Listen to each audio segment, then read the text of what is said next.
300, 300, 300, 300.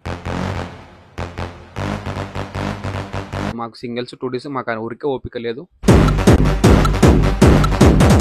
Openers వచ్చేసి Travis Head and Abhishek Sharma. Ishan కిషన్ని తీసుకొని వచ్చినారు. ఏంటంటే మన టీమ్ని మన ప్లేయర్స్ని చూసిన తర్వాత ఒక్కొక్కటి 300, 300, 400, 400, 300 అని ఫిక్స్ అయిపోయారు. ఎందుకంటే ఎవ్రీ ప్లేయర్ అనమాట, ప్రతి ఒక్క ప్లేయర్ హిట్టరే అనమాట. మన ఒక్కొక్కరిని నీట్గా అనలైజ్ చేద్దాం. ఒక్కొక్కరు పవర్ ఏంది, హీటింగ్ పవర్ ఏంది, సో అందరినీ నీట్గా అనలైజ్ చేద్దాం. సో ఫస్ట్ మొత్తం 20 ప్లేయర్స్ కాకుండా ప్లేయింగ్ 11 ఎవరైతే ఉంటారో సో వాళ్ళ హిట్టింగ్ పవర్ ఎట్లుంది, 300 ఎందుకు అంటున్నారు అందరూ, సో 300 గాలికి అంటున్నారా లేకపోతే ఏంది అని చెప్పి మనం అనలైజ్ చేద్దాం. ఫస్ట్ ఓపెనర్స్ వచ్చేసి Travis Head and Abhishek Sharma. So వాళ్ళిద్దరే కొట్టేశారు అనమాట. మాక్సిమం వీళ్ళిద్దరు పవర్ ప్లే ఆడారు అనుకో ఈజీ 100 స్కోర్ అయితే వచ్చేస్తుంది. అది అందరికీ తెలుసు, ఎందుకంటే వీళ్ళిద్దరు ఫియర్లెస్ బ్యాటింగ్ అనమాట. సో ఇష్టం వచ్చినట్టు ఆడేస్తారు. సో ప్రతి ball they try to score boundary అనమాట. ఎందుకంటే మనం ఆల్రెడీ 2024లో చూసినాం కాబట్టి ఇవన్నీ ఉత్తి మాటలు కాకుండా మనం చూసినాం, ఎక్స్పీరియన్స్ చేసినాం కాబట్టి చెప్తున్నాను అనమాట. సో ప్రతి పవర్ ప్లేలో ప్రతి బాల్ని యూటిలైజ్ చేస్తారు అండ్ ప్రతి బాల్ బౌండరీ పంపించడానికి ట్రై చేశారు కాబట్టి సో ఈజీ 100 అనమాట. అండ్ ఇన్ కేస్ ఒకవేళ వికెట్ పడ్డా పవర్ ప్లేలోనే 6 overs లోపనే వికెట్ పడ్డా కూడా నెక్స్ట్ ఓవర్ని కొనుక్కున్నారో చూసినారు కదా, ఇషాన్ కిషన్ని తీసుకొని వచ్చినారు. ఇషాన్ కిషన్ ఎలాంటి బ్యాటర్ మీకు తెలుసు, నాకు తెలుసు, అందరికీ తెలుసు. అండ్ ముంబై ఇండియన్స్ ఎట్లా చేశారో నాకు కూడా తెలియదు. సో ఇషాన్ కిషన్ ఇంకొక డిస్ట్రక్షన్ ప్లేయర్ అనమాట మన టీంలో. అండ్ వీళ్ళిద్దరు అభిషేక్ శర్మ, ట్రావిస్ హెడ్ ఎట్లా పిచ్చి కొడతారో అట్లనే కొడతాడు అనమాట ఇషాన్ కిషన్. సో ప్రాక్టీస్ మ్యాచ్లో చూసిన 30 balls 76 runs. సో ఇట్లనే ఉంటాయి అన్ని డబల్ 200 స్ట్రైక్ రేట్ పైననే ఆడతారు వీళ్ళు ముగ్గురు. అంటే వీళ్ళ ముగ్గురు మెంటాలిటీ ఏంటంటే ఆడిన 10 ball అన్న వీళ్ళు ఏంటంటే సో ప్రతి ball they try to score boundary అంతే, ఇంకేం లేదు. మాకు సింగిల్స్ 2 డేస్ మాకు ఊరికే ఓపిక లేదు. సో వీళ్ళు try to make it boundary అనమాట. అందుకే ప్రతి బాల్ బౌండరీకి వెళ్ళడానికి ట్రై చేస్తారు. సో మ్యాక్సిమం ఇది జరుగుతుంది ఈ టాప్ 3 players ఇది. సో ఈ ఆర్డర్ అయితే చేంజ్ కాదు మ్యాక్సిమం, ఎందుకంటే ఇషాన్ కిషన్ని, ట్రావిస్ హెడ్ని, అభిషేక్ శర్మని పక్కన పెట్టే ఛాన్సే లేదు. సో వీళ్ళు ముగ్గురు ఉండరు. తర్వాత వచ్చేటోడు నెంబర్ 4th క్లాసిన్ వస్తాడు నాకు తెలిసి. అండ్ వీళ్ళ ముగ్గురు అవుట్ అయిపోయినాక కూడా ఒకవేళ పోయింది అని అనుకోండి, క్లాసిన్ వస్తాడు. అండ్ క్లాసిన్ 6 hitting పవర్ ఏందో అందరికీ తెలుసు. క్లీన్ 6 కొడతాడు అబ్బా. నేనైతే పెద్ద ఫ్యాన్ అనుకోండి ఆ 6కి.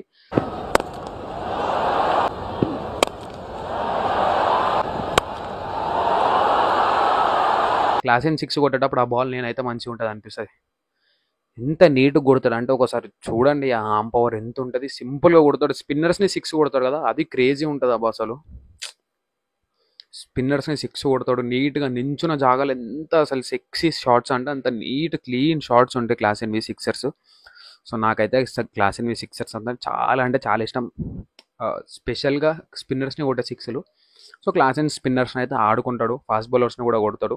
అండ్ క్లాసిన్ అయిపోయిన తర్వాత మన ఆల్రౌండర్ నితీష్ కుమార్ రెడ్డి వస్తాడు.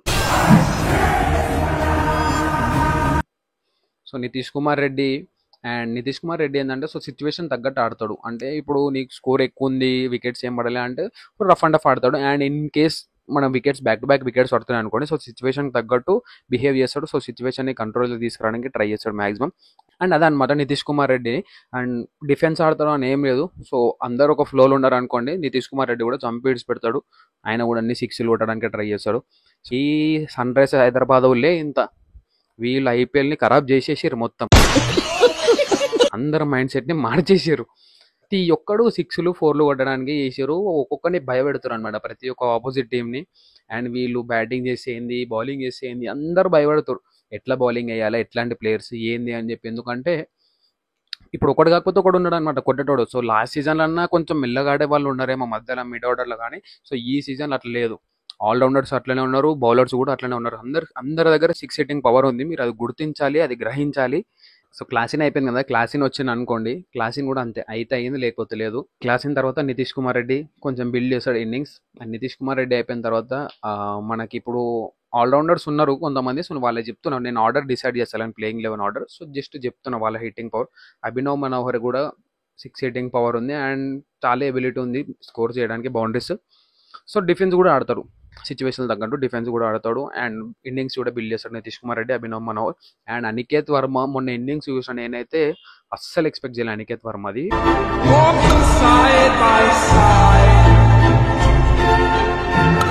అబ్బబ్బబ్బబ్బబ్బబ్బా! కామెండో మెండిస్‌ని ఓవర్‌ల 5 సిక్స్‌లు కొట్టిండు అనుకుంటా. నీట్ సిక్సెస్ అసలు. ఎక్కడ కూడా డౌట్ లేదు. అంటే బౌండరీ దగ్గర పడి క్యాచ్ వచ్చే ఛాన్సెస్ అట్లాంటివి ఏం లేవు. ప్రాక్టీస్ సెషన్‌లో క్లీన్ అండ్ నీట్‌గా కొట్టి పడేసిండు అసలు సిక్స్‌లు అనికేత్ వర్మ. సో, ఇంకొక మోస్ట్ డిస్ట్రాక్షన్ ప్లేయర్ కూడా యాడ్ అయిపోయిండు. సో, ఇప్పటివరకు నేను చెప్పిన పేర్లు చూడండి. Travis head, Abhishek Sharma, Ishan Kishan, Klaasen, Nitish Kumar Reddy, Abhinav Manohar, Aniket Varma. So, ఈ 7 ప్లేయర్స్ ఎట్లున్నారు చూసినారు కదా. ప్రతి ఒక్కడు వచ్చి కొట్టేటోడే. హర్షల్ పటేల్ కూడా ఆడతాడు. హర్షల్ పటేల్ ఉన్నాడు ఆల్రౌండర్. సో, హర్షల్ పటేల్ కూడా 6 హిట్టింగ్ పవర్ ఉంది. అండ్ వీళ్ళు ఆల్రౌండర్స్ అనమాట. వీళ్ళ ఆల్రౌండర్స్ అయిపోయిన తర్వాత మా అభిషేక్ శర్మ కూడా ఆల్రౌండరే కాబట్టి సో మనం ఫస్ట్ అయిపోయింది. అండ్ నెక్స్ట్ బౌలర్స్ చూద్దాం. సో ఎండింగ్ వరకు బ్యాటింగ్ ఉంది. 300 కొట్టాలంటే సో బౌలర్స్ కూడా ఆడాలి కాబట్టి మొహమ్మద్ షమి బ్యాటింగ్ చూసినారు కదా మొన్న ఎట్లా కొట్టినా చూసినారు కదా సిక్స్లు. షమి కూడా డిస్ట్రక్షన్ ప్లేయరే. దాంట్లో జాయిన్ అయిపోయాడు. ఎస్ఆర్హెచ్ఎల్ కొనుక్కున్నప్పటి నుంచి బ్యాటింగ్ దమ్ పీడ్స్ పెడుతుండు షమి కూడా. అండ్ తర్వాత షమి తర్వాత జయదేవ్ ఉన్నాడు. జయదేవ్ ఉన్నత్కర్. సో జయదేవ్ ఉన్నత్కర్ దగ్గర కూడా 6 హిట్టింగ్ పవర్ ఉంది. సో అండ్ నేను అదే చెప్తున్నా, ఫ్రమ్ టాప్ 1 ప్లేయర్ నుంచి ఎండింగ్ 11th ప్లేయర్ వరకు 6 హిట్టింగ్ పవర్స్ ఉన్న వాళ్ళే ఉన్నారు టీంలో. సో వీళ్ళు అదే మైండ్ సెట్ తోని ఉన్నారనమాట ప్లేయర్స్ని. అండ్ వెళ్ళిపోయిన వాళ్ళని కూడా వదిలేసింది కూడా అదే రీజన్. మనం కొడుతున్నాము, సో దానికి యాడ్ చేసే వాళ్ళ బూస్టింగ్ వల్లనే పిక్ చేసుకుందాం అని చెప్పి ఆ ప్లాన్ వేసినారు.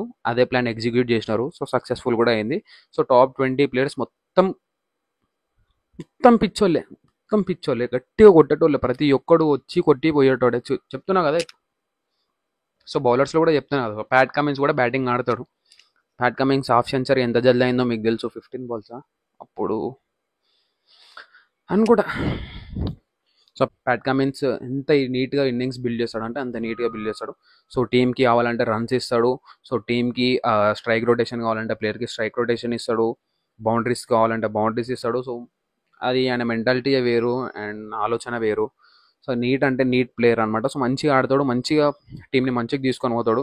సో ఒకవేళ స్కోర్ తక్కువ ఉంది అనుకో మంచి నీట్గా ఆడతాడు.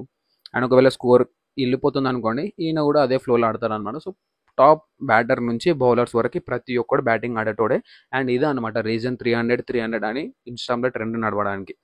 అండ్ ఇప్పుడు సోషల్ మీడియాలో మోస్ట్ హైప్ టీం వచ్చేసి ఎస్ఆర్హెచ్. ఎందుకంటే వాళ్ళు లాస్ట్ ఇయర్ చేసిన డిస్ట్రక్షన్ అట్లాంటిది, వాళ్ళు క్రియేట్ చేసిన ఇంపాక్ట్ అట్లాంటిది. సో ఈజీ 300 అనమాట. సో నేనేమంటున్నా, ప్రతి మ్యాచ్ 300 రాకపోయినా కూడా మనకి ఐపీఎల్ సీజన్ అయిపోయే లోపు ఏదైనా ఒక మ్యాచ్ 300 వస్తుంది. ఎందుకంటే ఈ మెంటల్ వాళ్ళు ఏదైనా ఒక మ్యాచ్లో కొట్టేస్తారు. ప్రతి ఒక్కడు కొట్టేస్తాడు. ఏదైనా ఒక మ్యాచ్లో కొట్టేస్తారు. 300 అవుతుంది. హోప్ఫుల్లీ మనం అందరం ట్రై అనుకుందాం కావాలని చెప్పి. లాస్ట్ ఇయర్ స్కోర్స్ వచ్చేసి 267, 277, 287. ఇంకా ఎంత జస్ట్ ఒక 287 అంటే 13 రన్స్ అనమాట. సో 13 రన్స్ అవే ఉన్నాం. సో ఆ 13 రన్స్ ఎవడో ఒక 2 సిక్స్లు కొట్టేస్తారు, అయిపోతుంది. అండ్ ఇది సో 300 మాట్లాడడానికి రీజన్ వచ్చేసి ఇది. అండ్ ఇంకా కొంతమంది 400 అని కమెంట్ పెడుతున్నారు. అది పాసిబుల్ కాదు. ఏమో చెప్పలేము మేము మెంటల్గా ఏం చేస్తారో. సో చూద్దాం.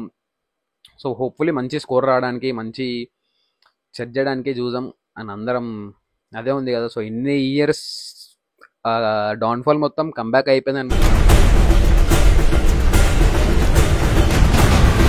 అండ్ నెక్స్ట్ మీరు ప్లేయింగ్ 11 ఎవరు అనుకుంటున్నారో కింద కామెంట్ పెట్టండి. అండ్ మీరు ఎస్ఆర్హెచ్ స్కోర్ ఎంతవరకు వెళ్తుంది అనుకుంటారో, అండ్ మీ అనాలిసిస్ ఎట్లుంది, నేను చెప్పిన దాంట్లో ఏమైనా తప్పులు ఉన్నాయా, నేను ఏమైనా ఉల్టా చెప్పినా, సో మీరు కింద కామెంట్ చేయండి. And see next video.